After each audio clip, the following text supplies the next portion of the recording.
देखिए, पहले तो मैं आप सबके माध्यम से पूरे देश की जनता को बधाई देता हूं कि जिन्होंने भारतीय जनता पार्टी और एनडीए को इतना बम्पर वोट देके तीसरी बार देश के यशस्वी प्रधानमंत्री नरेंद्र भाई मोदी जी को बनाया। मैं आज आपको बुलाने का एक विषय था कि कल हमारे पूर्व सांसद जी ने एक प्रेस की है और उन्होंने प्रेस में एक आरोप लगाया है कि मुझे चुनाव संगीत सोम ने हरवाया है। मैं भारतीय जनता पार्टी का समर्पित कार्यकर्ता हूं। मैं भारतीय जनता पार्टी का वो कार्यकर्ता हूं कि जब उत्तर प्रदेश की सरकार ने आतंक मचाया हुआ था, समाजवादी पार्टी की सरकार ने, तब भी अपने उत्तर प्रदेश की जनता की बात हर फोरम पर उठाई। मेरे लोगों पर अखिलेश सरकार ने गोली चलवाई, मेरे लोगों ने गोली खाई, मेरे परिवार पे मुकदमे हुए, मुझ पे खुद आतंकवाद तक के मुकदमे अखिलेश सरकार ने लगाए। मुझे जेल में रखा गया, 700-800 किलोमीटर दूर मुझे जेल में ले जाया गया और उस जेल को खाली करा दिया गया जिससे मेरा मनोबल टूटे। मैं भारतीय जनता पार्टी का बिल्कुल समर्पित कार्यकर्ता हूं। चुनाव हराने और जिताने का विषय किसी के दिमाग में आता हो तो वो गलत है। चूंकि मैं भारतीय जनता पार्टी के लिए काम करता हूं, किसी कैंडिडेट के लिए काम नहीं करता, मैं कमल के फूल के लिए काम करता हूं। मेरी पार्टी ने मुझे जिम्मेदारी दी गई थी कि सरधना विधानसभा पार्टी की जीतनी चाहिए।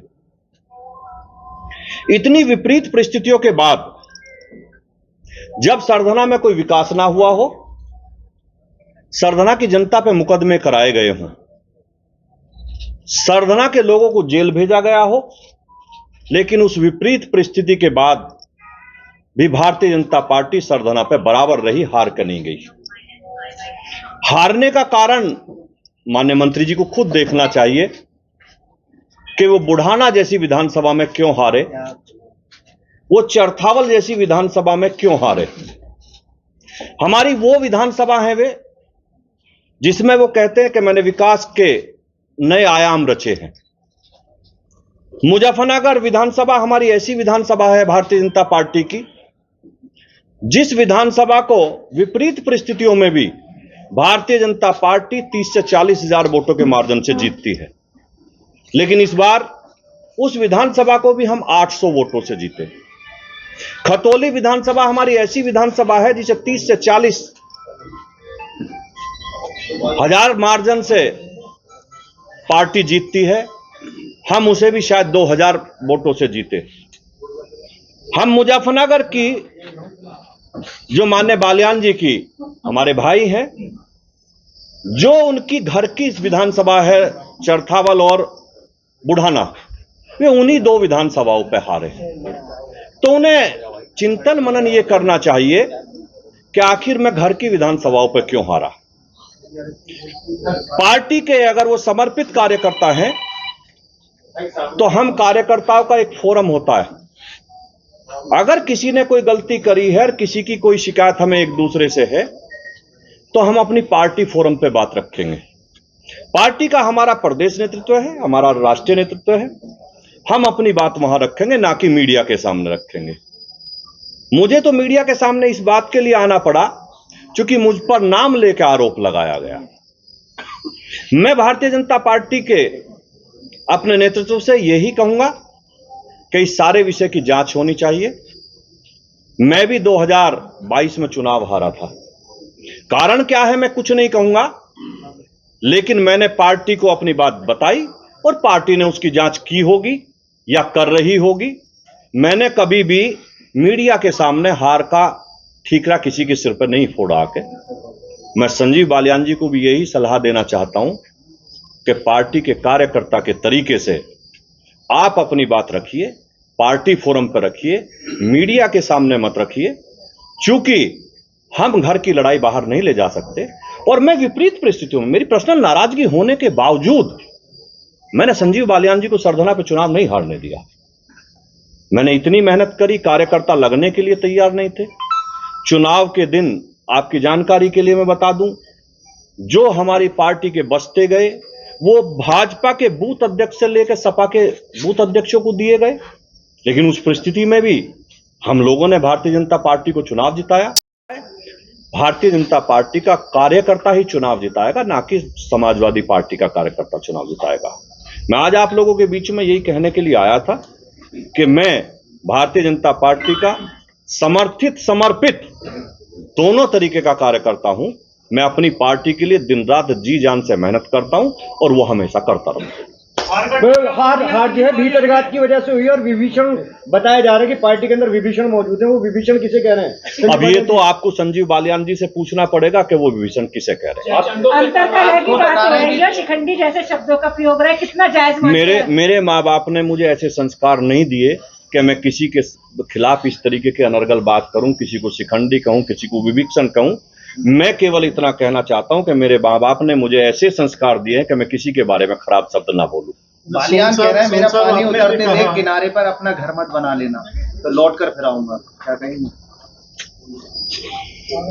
ये तो उन्हीं से पूछिए कि वो क्या कहना चाहते हैं।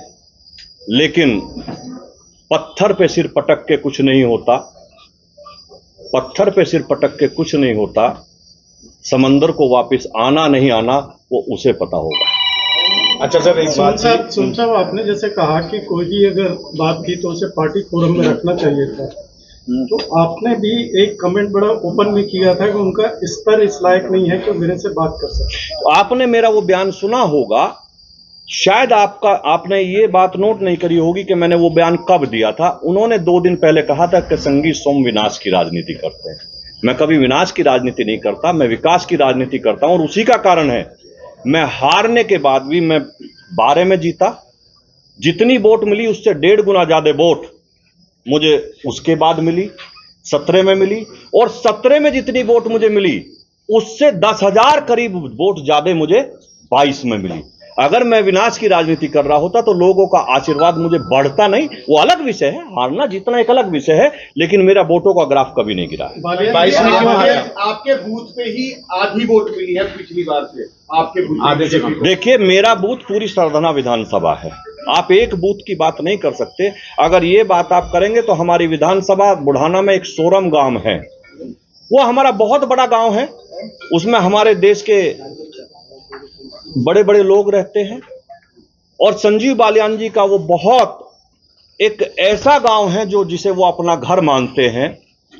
हमारे प्रदेश के अध्यक्ष जी भी वहां गए, बड़ी बड़ी सभा भी वहां हुई। उसके बावजूद भी हम सोरम गांव में हार के आए हैं। तो ये तो अलग विषय है, कौन कहां हारा है जीता है। मैं सरधना विधानसभा की बात कर सकता हूं कि सरधना विधानसभा में मैंने चुनाव नहीं हारा। बालियान जी आपको सुरक्षा पर सवाल खड़े कर रहे हैं, जो नाराजगी थी वो भारी पड़ी है। देखिए, अगर आप ठाकुरों की नाराजगी की बात करेंगे तो मैंने कहा विपरीत परिस्थिति के बाद, लोगों की नाराजगी के बाद भी हमने विधानसभा नहीं हारने दी। बालियान जी आपकी सुरक्षा पर सवाल खड़े कर रहे हैं। अब ये उनका विषय है, वो क्या कर रहे हैं। सुरक्षा कोई ओब्लिगेशन नहीं होता। उन्होंने सीधा सुरक्षा अगर अगर आप मेरी बात सुने, हाथ तो मैं सबसे मिलाऊंगा, मेरा कोई दुश्मन नहीं है। अगर मुझे हरेंद्र मलिक मिलेंगे उनसे भी हाथ मिलाऊंगा, मुझे देश का कोई और बसपा का नेता मिलेगा उससे भी हाथ मिलाऊंगा। मैं दुश्मनी किसी से नहीं करता, मेरी सबसे दोस्ती होती है। तो पार्टी को चुनाव लड़ाया और सरकारी सुविधाओं का आप आनंद ले रहे हैं। मेरे पास कोई सरकारी सुविधा नहीं है, सुरक्षा सुविधा नहीं होती। सुरक्षा इंटेलिजेंस की देन होती है, वो सरकार की नहीं, वो तो विपक्ष के नेताओं को भी मिली होती है। इतनी जानकारी सब लोगों को होनी चाहिए। सोम साहब, बालियान साहब ने एक स्टेटमेंट दिया है।